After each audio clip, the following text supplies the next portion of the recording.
Watu unajua wanafanya kila hila hapa Yanga isimame.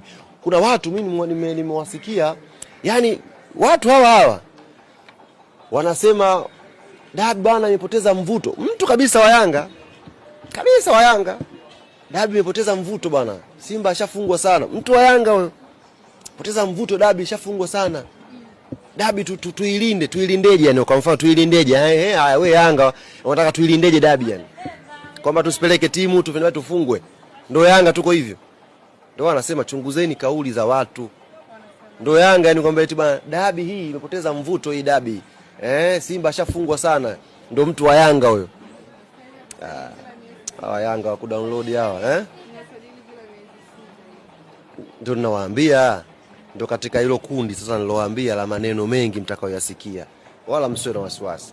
Sisi cha muhimu tumetulia, tunakwenda focus yetu vizuri kuelekea mechi ya Namungo, mechi ya JKT na mechi ya dabi.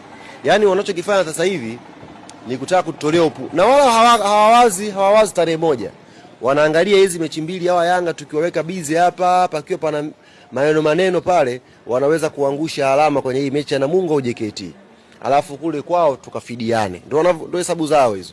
Lakini sisi kama narudia kuambia hapa, hatutajibu kunguni yoyote yule.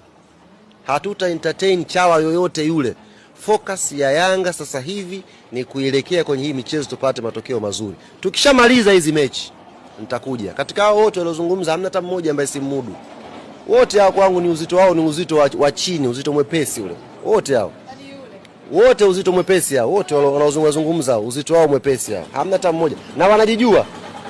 Yaani katika wote wanaozungumza wanajijua uzito wao ni mwepesi kwangu mimi. Hatujibu mtu sasa hivi. Tutakuja kuzungumza nao baadaye. Sasa hivi akili yetu sisi focus ni kushinda mechi zinazokuja mbele.